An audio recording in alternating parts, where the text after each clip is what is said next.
Hello, all my dear students. I'm your mentor Amit Ajmani, and I welcome you all to Sri Jendra Rank Zone classes. Now, in this class, we'll be taking up a new chapter that is gravitation. What exactly is gravitation that we are going to study in this chapter? We have seen a common daily normal phenomena like a stone falls on earth or whenever a leaf gets detached from the trees, it also falls on the earth. We have seen water always flowing down from a waterfall. Why all these things are going in the downward direction? We know that it is because of the force which is acting on them due to the earth. We know that the earth attracts and pulls all the objects towards its center, and the force which is applied by the earth, because of which all these objects are pulled towards the earth, that is called the gravitational force of earth, or simply the gravity of earth. Newton observed and he concluded that every object in this universe, not only on the earth, but in the entire universe, every object attracts every other object with a certain force. Now, the force with which these two objects are getting attracted to each other, that is called gravitational force or gravity. And the best part is that this gravitational force which is acting between any two objects, it acts even if the two objects are not even connected by any means. Based on his observations, this universal law of gravitation was given by Newton, and that is why the universal law of gravitation is also known as Newton's law of gravitation. Now, what exactly this Newton's law of gravitation states? According to this universal or Newton law of gravitation, every body in the universe attracts every other body with a force which is directly proportional to the product of their masses and inversely proportional to the square of the distance between them. So what exactly is the net conclusion drawn? That every two objects in this universe are attracting each other with a force. Now this force depends upon the masses of these objects, and it also depends upon the distance between them. How it depends? That this force is directly proportional to the product of the masses of these objects, and it is inversely proportional to the square of the distance between these objects. And one important thing more, that the direction of force is along the line joining the centers of the two bodies. Mathematically, we can relate as per universal law of gravitation. It says that the force of attraction between the two objects is directly proportional to the product of their masses. So let the mass of first object be m1 and the mass of second object be m2. So the force of attraction is directly proportional to the product of their masses. Second thing, this universal law of gravitation states is that the force between these two bodies is inversely proportional to the square of the distance between them. So if we express the distance between them to be r, so F is inversely proportional to r square. Now when we combine this first and the second, we can write that F is directly proportional to m1 into m2 upon r square. This is what universal law of gravitation states. Now we know that if we want to remove this proportionality sign, converting it into is equal, then we have to multiply it with a constant. And here this constant is capital G. So the gravitational force, the force of attraction between any two bodies in the universe, F, is equal to capital G into m1 m2 upon r square. Here G is a constant which is also known as universal gravitational constant. F is the gravitational force. M1 and M2 are the masses of the two objects, and R is the distance between these objects. Fine. So this is very important formula. We need to relate that F is equal to G M1 into M2 upon R square. Right.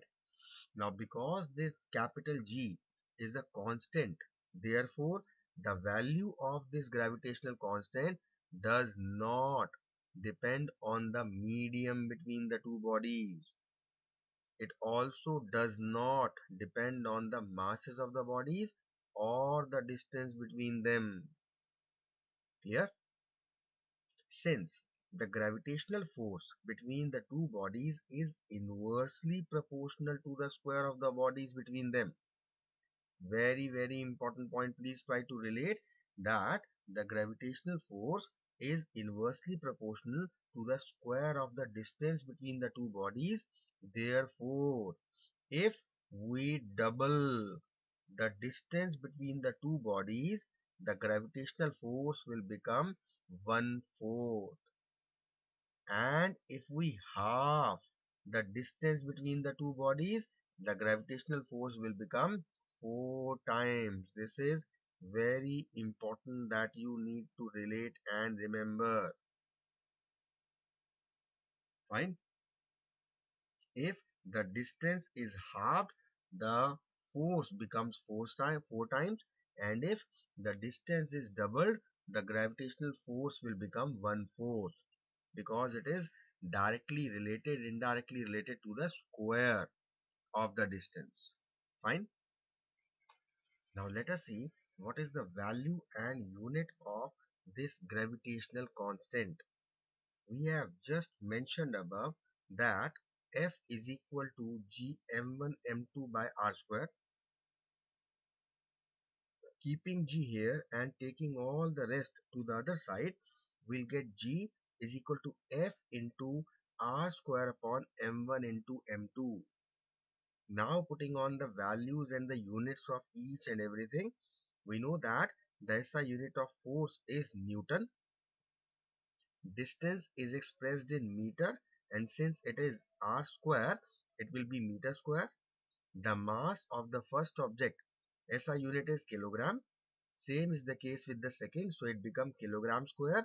So this is what is the unit of gravitational constant, that is Newton meter square upon kilogram square, which can also be written like Newton meter square per kilogram square or Newton meter square kilogram minus 2. Clear?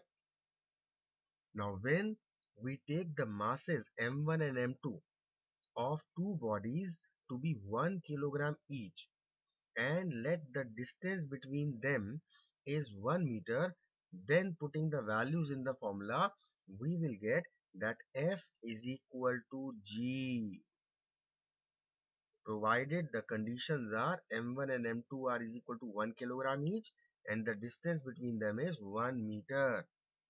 And this value of universal gravitational constant has been found to be 6.67 into 10 to the power minus 11 Newton meter square upon kilogram square. This is the value that you need to learn. Clear? Now, when we talk about the gravitational force, it is because of this gravitational force that we see so many natural phenomena like It is the gravitational force between the sun and the earth, because of which the earth remains in uniform circular motion around the sun. In the same manner, it is the gravitational force between the earth and the moon, because of which the moon is revolving around the earth in a uniform speed. The tides, which are formed in the sea by the rising and falling of water level in the sea, they are also because of the gravitational force of attraction. Because of the moon's and the sun's gravity, they just try to pull up the water, and the earth's gravity keeps it down. This is why the tides and the waves are formed. Clear? So these are a few applications of the universal law of gravitation. Now, very importantly, Johannes Kepler. In the 16th century, this astronomer Johannes Kepler, he established three laws which govern the motion of planets around the sun. These are known as Kepler's laws of planetary motion. Very, very important. Let us try to relate each law one by one. Firstly, the Kepler's first law. Now, what does it state? It states that the planets move in elliptical orbits around the sun. It is not the circular orbits, but it is the elliptical orbits. And the sun being at one of the two foci at the elliptical orbit. Now, because it is an elliptical orbit, so this elliptical orbit will have two focus. Either it will be F1 or F2. The planet is moving around this sun, and the sun has to be at any of the foci of this elliptical orbit, either at F1 or F2. This is what Kepler's first law stated, right? Let's talk about Kepler's second law. Kepler's second law states that each planet revolves around the sun in such a way that the line joining the planet to the sun sweeps over equal areas in equal intervals of time. Now, what exactly is the exact meaning of this statement? This statement concludes that a planet moves faster when it is closer to the sun, and it moves slowly when it is farther from the sun. So because of this Kepler's second law, we are able to conclude that planets do not move with constant speed around the sun. Let us see the diagrammatic representation of Kepler's second law. It says that if this planet is at a position A, after some time it is at a position B.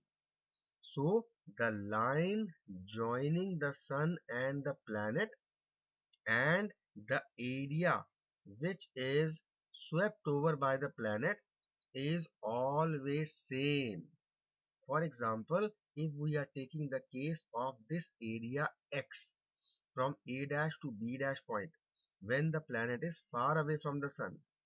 But if we relate this planet which is near to the sun at the moment going from A to B, then this will be the area swept by the line joining the planet and the sun, and this area X and Y will be same throughout. This is the meaning and the conclusion of Kepler's second law. Now, the Kepler's third law, which is very important in exam, you have got so many times the question from this third law. Please try to relate. The Kepler's third law states that the cube of the mean distance of a planet from the sun is directly proportional to the square of time it takes to move around the sun. Let the time be capital T and the mean distance be small r, then Kepler's third law states that the cube of the mean distance, that is r cube, is directly proportional to the square of the time it takes. So r cube is directly proportional to t square. Or we can also say that r cube is equal to a constant multiplied by t square, because we have just removed the proportionality sign and replaced it with is equal. So we need to multiply it with a constant. Or in other terms, r cube upon t square is always constant. This is exactly what Kepler's third law states. All the Kepler's three laws are very important. The third law especially has been asked many a times. The relationship r cube is directly proportional to t square. You need to learn, you need to remember it. Fine. So this is all about the Kepler's laws. Now let's talk about free fall. What exactly is meant by a free fall? If a body is falling from a particular height towards the earth under the gravitational force of the earth, means there are no other forces acting on it, then it is called free fall. And such a body is called freely falling body. Right? Now, it has been observed and concluded that the acceleration of an object which is falling freely towards the earth does not depend on the mass of the object, which means that during free fall, the heavier objects as well as the lighter objects accelerate at the same rate, right? But when we drop a coin and a feather from the same height, we will see that the coin reaches the ground earlier. Why does that happen when? This is done if the acceleration is of the same rate. Why is this particular thing observed? It was suggested by Galileo that it happens that the slow speed of feather while falling is due to the fact that its surface area is very large when it is compared to its mass. So the feather experiences much more resistance from air, and that is the main reason why its speed is slowed down. The metal coin is small and heavy. It does not get so much resistance from air, and that is why it falls to the ground at a faster rate.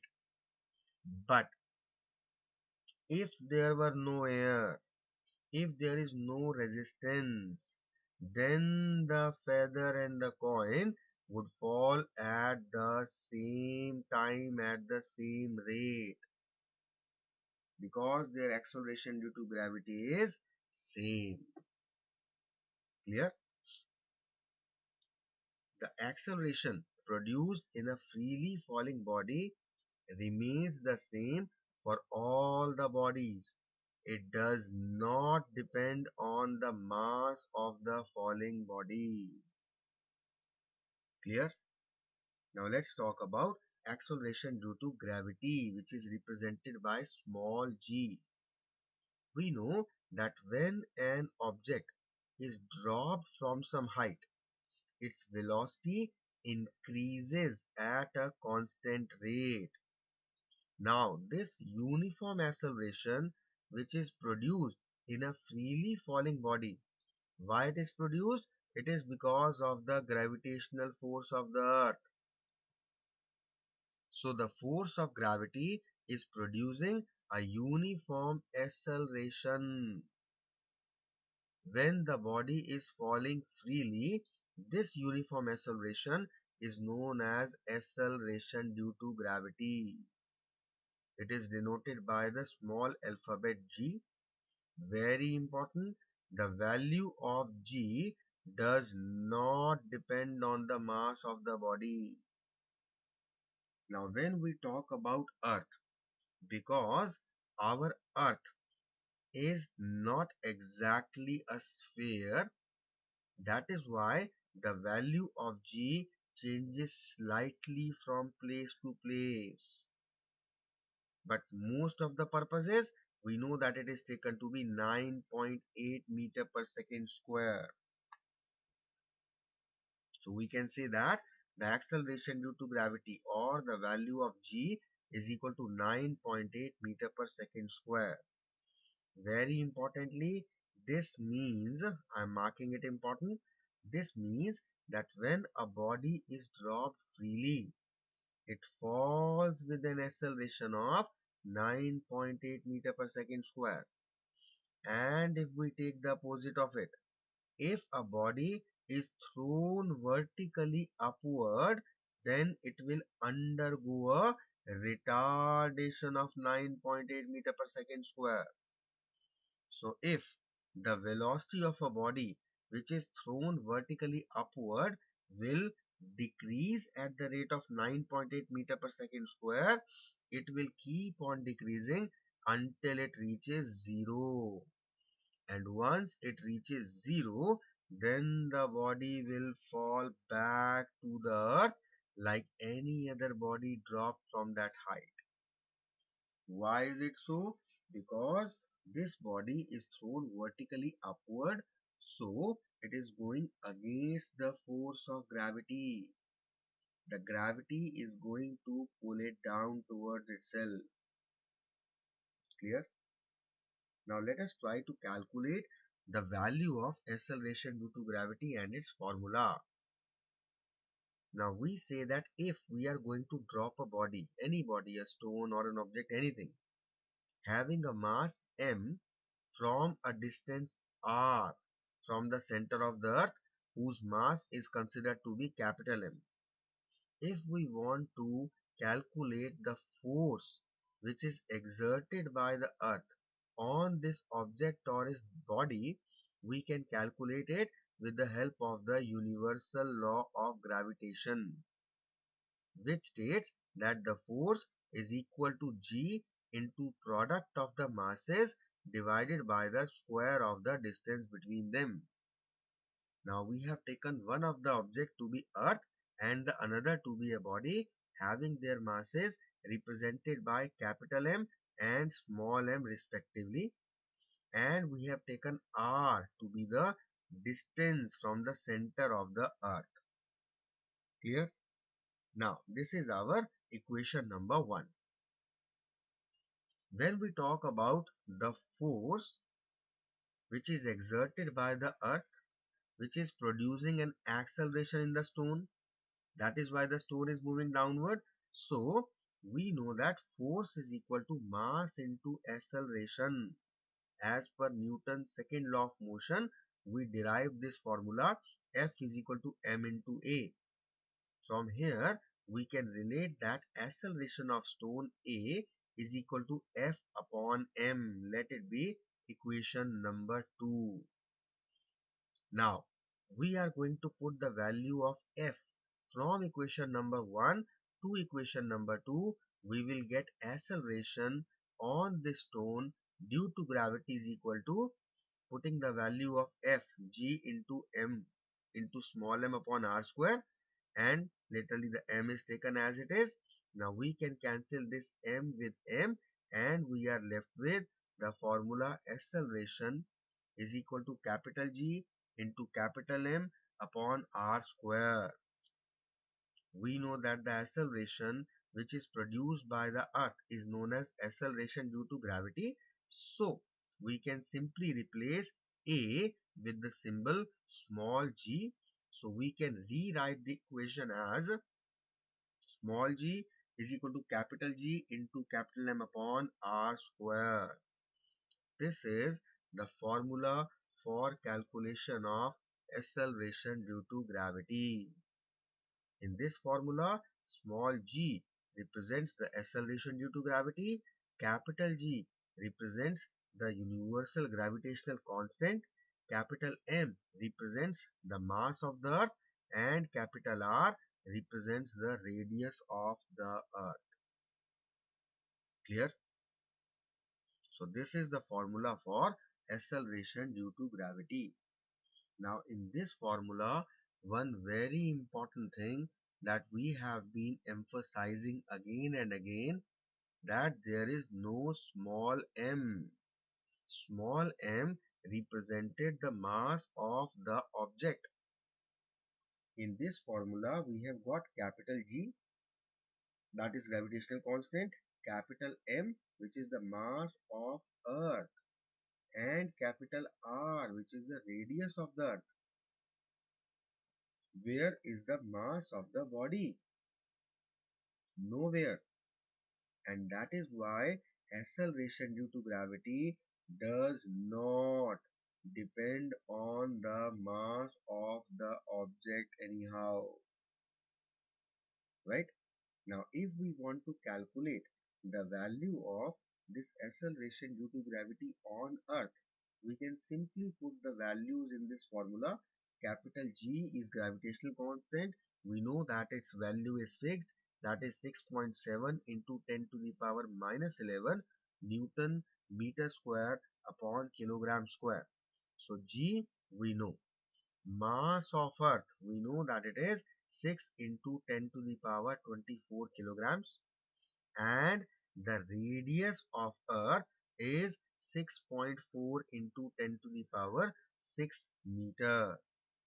So when we put all these values in this formula, we'll get G is equal to, instead of writing F, we are now, sorry, capital G, we are now writing its value. For capital M, we are writing 6 into 10 to the power 4, and R square is the radius. And when we calculate it, we will come to this conclusion. The value of acceleration due to gravity is 9.8 meter per second square. And one important thing, that this acceleration due to gravity acts in the direction of the line joining the body to the center of the earth. Right? This is important. Another important thing is, we know that our earth is not a perfect sphere. Right? And that is the main reason why the acceleration due to gravity, its value varies. The value of acceleration due to gravity of Earth depends on the gravitational constant, the mass of the Earth, and radius of the Earth, because that is what the formula of acceleration due to gravity is. G is equal to capital G capital M upon R square. So quite obvious that the value of small g is calculated on the basis of value of capital G, capital M, and capital R. We know that capital G is a constant.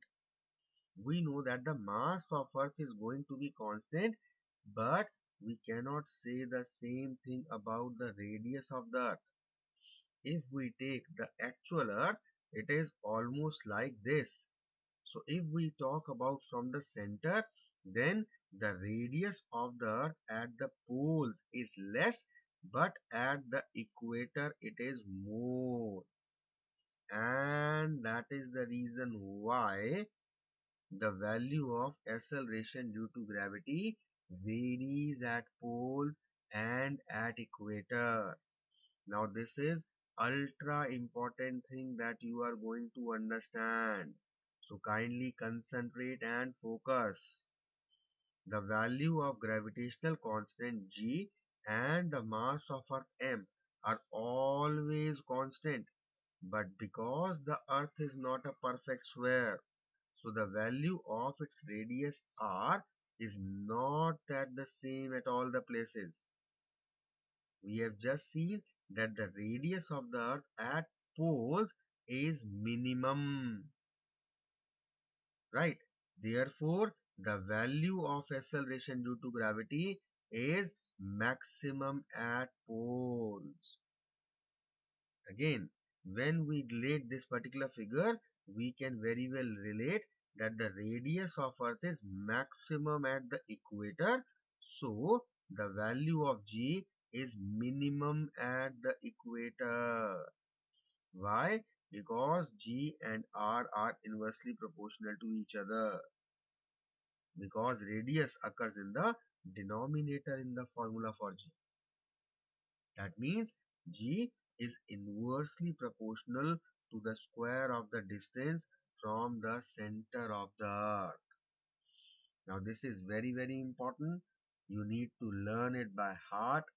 We have got questions every year almost from this topic, right? The value of G is minimum at the equator, maximum at the poles, because the value of radius of curvature or radius of the earth, not radius of curvature, it is the radius of the earth, it is minimum at the poles and maximum at the equator. Again, I repeat, this is very important. Now, when we go up from the surface of the earth, the distance from the center of the earth, that is capital R, it increases. And that is the main reason why the value of G decrease. Now, there is an exception out here. What is that? As per the formula, the value of G is inversely proportional to R.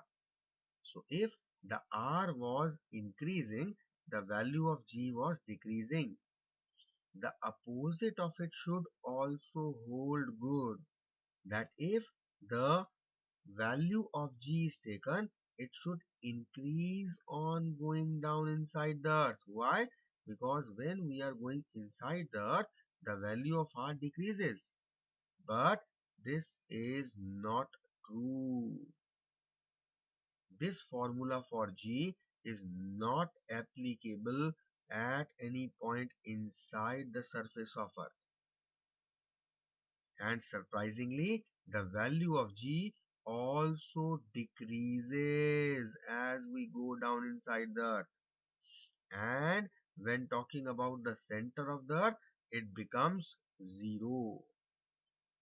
So whether you go above the surface of the Earth or you go below down in the surface of the earth, the value of G is going to decrease only. Clear? Now, acceleration due to gravity, as we have already discussed and understood, it does not depend on the mass of the body. Why? We have just seen above. Therefore, all the bodies, whether they are heavy or light, they will fall with the same acceleration towards the surface of the earth. Clear? Now, quite importantly, we have calculated the value of acceleration due to gravity on the surface of earth, because the formula to calculate is simple. Small g is equal to capital G into capital M upon R square. Very important. Just by putting the values, we can calculate the value of acceleration due to gravity on any planet in the universe, provided we should know the mass of that and we should know the radius of that particular heavenly body. For example, if we try to relate the case of moon, and if we would like to calculate the value of acceleration due to gravity on the surface of moon, we can simply calculate it by this formula by putting the values. And the values are, the mass of the moon is 7.4 into 10 to the power 22 kilogram. The radius of the moon is 740 kilometers, which needs to be converted to meters. The value of G remains fixed regardless of whether it is moon or earth or anything.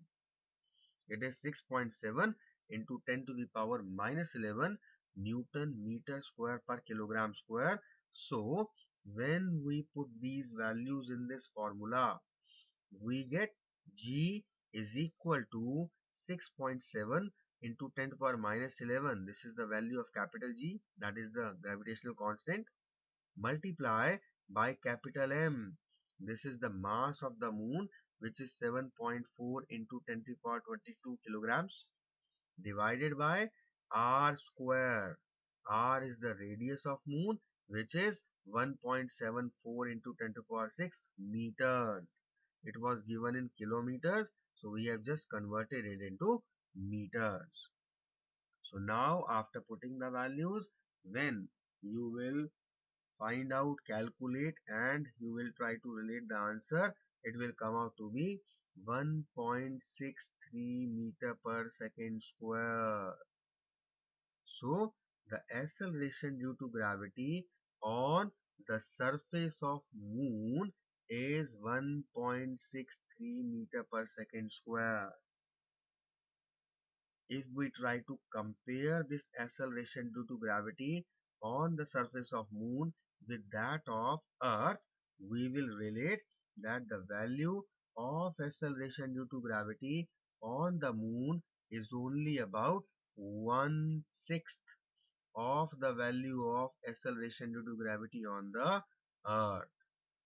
Why is it so? Because the mass as well as radius of moon are smaller than that of the earth. So this is all about acceleration due to gravity. I hope you must have understood the concept of acceleration due to gravity both on the surface of the earth as well as on the surface of the moon. Now next, let us talk about the mass. Now what exactly is mass? We know that mass of a body is the quantity of matter or material contained in it. Mass is a scalar quantity, which means that it has got only magnitude but no direction. And the mass of any body is commonly measured by an equal arm balance. The SI unit of mass is kilogram, which is written in short form as kg. Very importantly, a body contains the same quantity of matter wherever it be, whether on earth or moon or even in outer space. The mass remains fixed. The mass of the object remains same everywhere. Quite important point.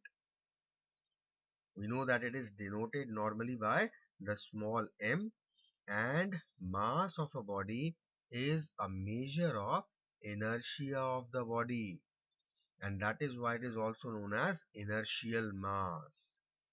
Quite importantly, from exam point of view, the mass of a body can never be zero.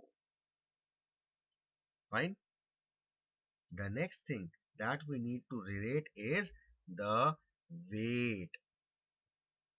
Layman terms, mass and weight are used synonymously, but it is not so. They are not synonyms. So what is the difference? Mass, we have seen that it is the actual matter contained in the body, whereas the weight of a body is the force with which it is attracted towards the center of the earth. So in other words, we can say that the force of Earth's gravity, which is acting on any body, that is called its weight. So weight is equal to m into g, where m is the mass of the body and g is the acceleration due to gravity. Now weight is measured in the same units as force, and we know that what is the unit of force? It is Newton. So the SI unit of weight will also be Newton, denoted by capital N. This weight is a vector quantity having magnitude as well as direction. Right? Important point. Another important point is the weight of a body acts in vertically downward direction always. because it is the force with which Earth is attracting, and Earth is going to attract each and everything in the downward direction. This weight is denoted by capital W, and weight formula is m into g. Very, very, very important point now. I'm specially specifying it to be important, that because the value of g, that is the acceleration due to gravity, changes from place to place. Hence, the weight of the body also changes from place to place. That means that the weight of the body is not constant. When we are talking about interplanetary space, where the value is g is taken to be 0, over there the weight of the body will also be 0, and there we feel true weightlessness. So to conclude, the weight of the body can be 0. This we can relate as the differences between mass and weight. We will just see it later on. Just try to relate the weight of an object on the moon. We know that the formula for weight is equal to m into g. Fine. Now this is very, very important. You will be given one question based on this topic. Many times it has come that the value of g on earth is 9.8. So whatever mass the body has, we multiplied it with 9.8 and we got its weight on earth. If we want to calculate the weight of the same body on moon, now we are going to calculate by multiplying the mass with the acceleration due to gravity on moon, which is 1.63, which is 1/6 of the earth. Therefore, the value which will come, it will be also 1/6 of the weight on the earth. So we can say the weight on moon of the same object will be 1/6 the weight of that object on earth. Very important. Very important. Clear? So just as the weight of an object on the earth is the force with which the earth attracts the object, in the same way the weight of an object on the moon is the force with which the moon attracts that object. And we have just related that the gravitational force on the moon is about 1/6 that of the earth. Therefore, the weight of an object on the moon will also be about 1/6 of what exactly is the weight of that object is on the earth. Right? Now, based on this, we can differentiate between mass and weight. What are the differences? The mass of a body is the quantity, actual quantity of matter contained in it, whereas the weight of an object is the force with which it is attracted towards the center of the earth. The SI unit of mass is kilogram, whereas the SI unit of weight is Newton. The mass of an object is always constant, never changes. Anywhere you take that object, the mass will remain constant, fixed. But the weight of an object is not constant. It changes with the value of change of acceleration due to gravity. Quite importantly, the mass of the object can never be zero, but the weight of an object can be zero. When the interplanetary space options where g is 0, we will find the weight of an object becomes 0. So these are a few differences between mass and weight, and this is all about our chapter gravitation. So before ending it up, let us try to summarize it in another 5 minutes what all we studied. First of all, we talked about what exactly is responsible for pulling everything, due to which everything falls on the earth. That is basically the gravity of the earth, right? Let me highlight the important things that you need to remember. Next, we saw the Newton's law of gravitation, which can be expressed as this formula: F is directly proportional to m1 m2 upon r square, because it states that the force between any two objects in the universe is directly proportional to the product of their masses and inversely proportional to the square of the distance between them. And importantly, this force always acts along the line joining the centers of these objects.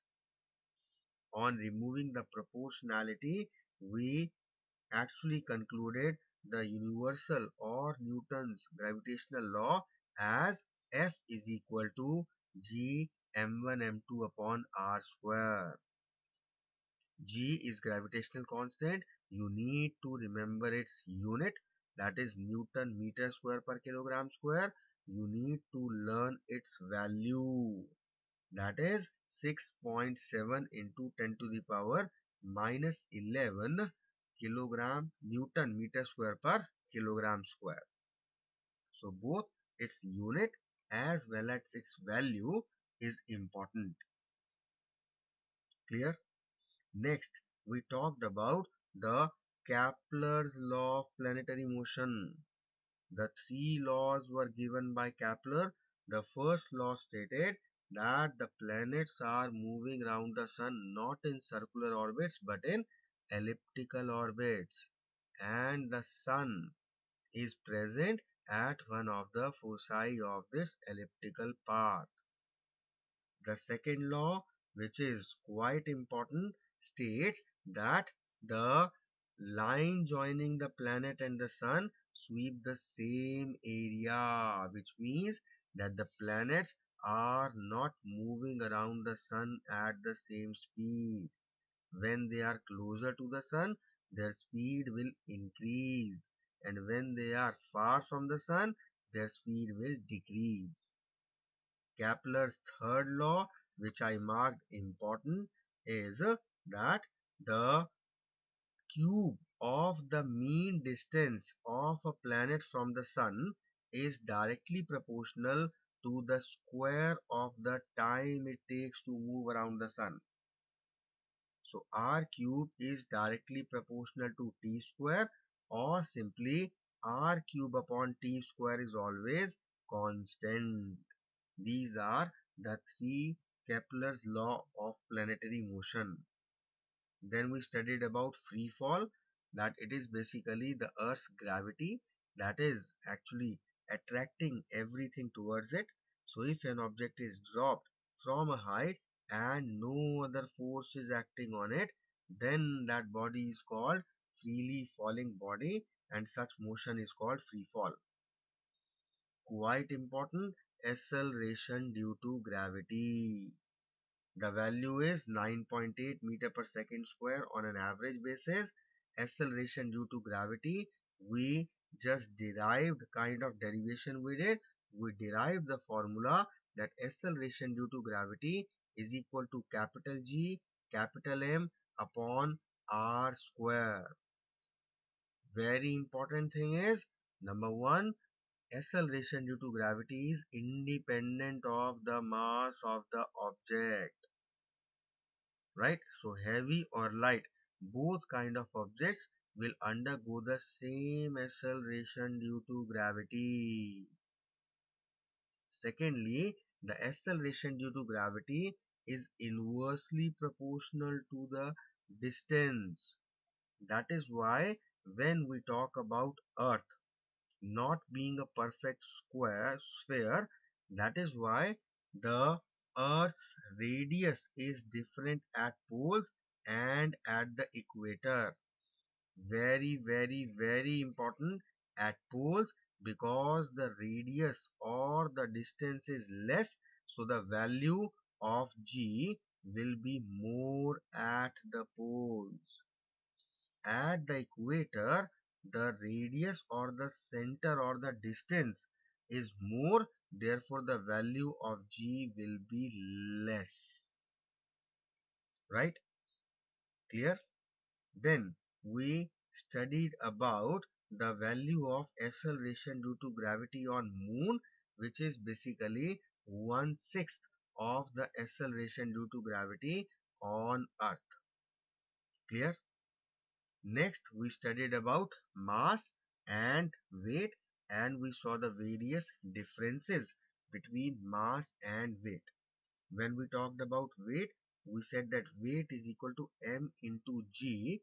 Now a very important question that you will be asked is, because we know that the value of g at poles is more, so at the poles an object will weigh more as compared to the equator, where the value of weight will be less. Why less? Because the value of G at equator is less. So now the question that is normally asked is that a female, she purchased a gold biscuit or a gold coin or a gold chain and got its way down. It came out to be 26 grams.